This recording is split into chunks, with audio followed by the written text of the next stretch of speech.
Bonjour chers frères et sœurs, bienvenue à notre émission La méditation clé du succès. Dans cette présentation, aujourd'hui nous allons répondre à 3 questions, à savoir: qu'est-ce que la méditation? Pourquoi méditer? Comment méditer? Dans l'entame de notre émission, nous allons répondre à la question: qu'est-ce que la méditation? Méditation vient du mot méditer. Selon les dictionnaires, c'est l'action d'examiner une question avec grande attention.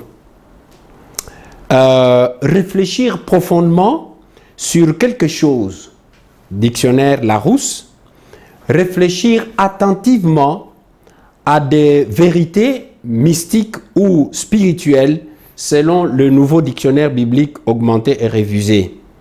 La méditation est accompagnée de prières et engendre de changements dans la vie de celui qui médite. Alors, chez les Juifs, méditer est synonyme de murmurer, se redire à soi-même la parole de Dieu. Dans l'Église, nous aurons toujours le même sens, mais on parlera de ruminer ou remâcher.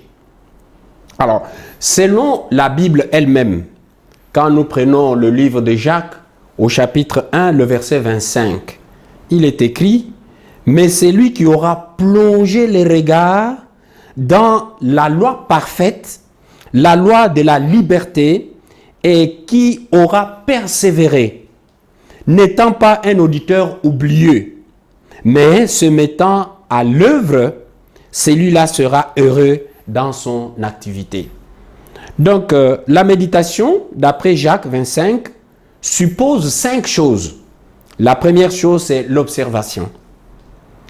Scruter attentivement, examiner attentivement, plonger le regard. Ça, c'est nous observons d'abord le texte qui est écrit.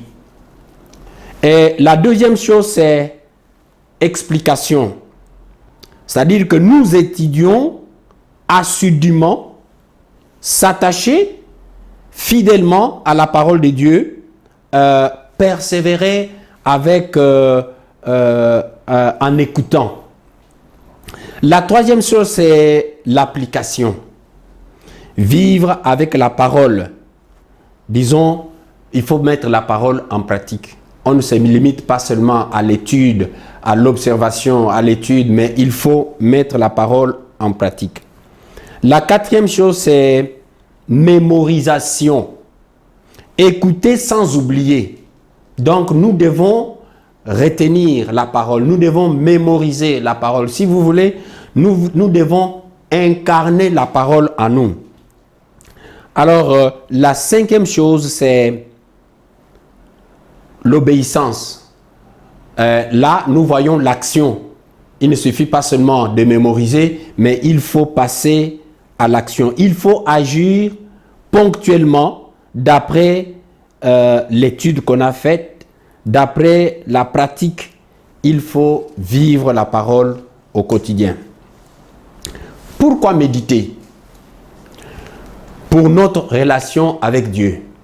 Quand on aime quelqu'un, on va désirer le rencontrer, on va désirer aspirer à l'écouter, à passer du temps avec.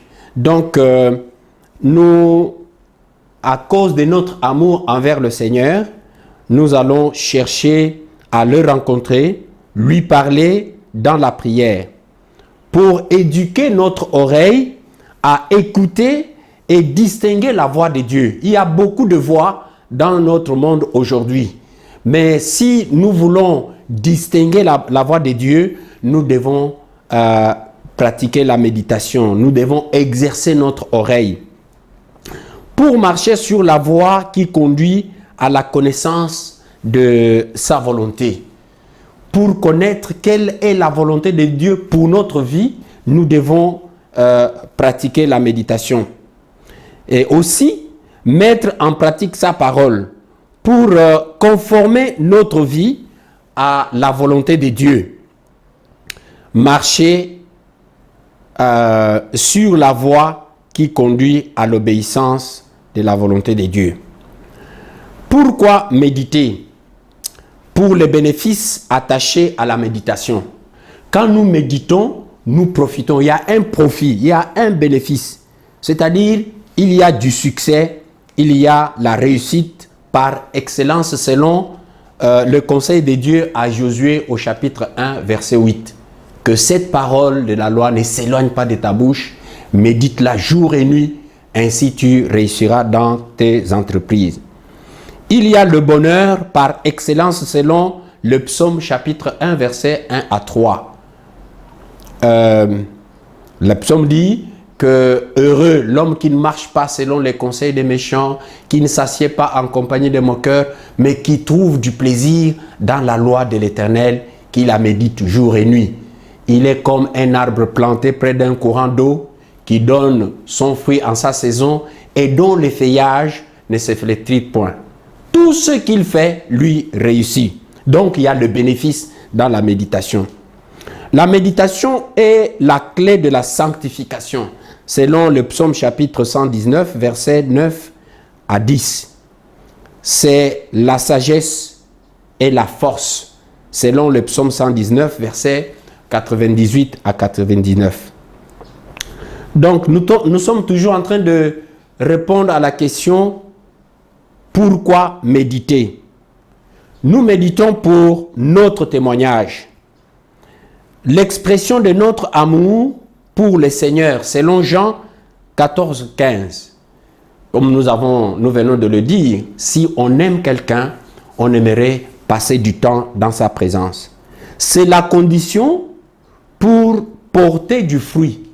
Pour porter du fruit, pour être transformé dans notre vie, nous devons passer du temps dans la méditation, selon Jean au chapitre 15, versets 3 à 5. Et puis, la méditation est la clé d'entrée pour devenir frère ou mère de Jésus-Christ, selon Luc au chapitre 8, verset 21. L'homme sage, comme dit la Bible, voit le danger arriver et se met à l'abri. Mais pour voir ce danger, il faut passer le temps dans la méditation. Selon Matthieu chapitre 7, verset 24. Alors là, nous venons de présenter la méditation clé du succès et nous avons répondu à la question « Pourquoi méditer ?» Pour les amples informations, nous vous prions de nous contacter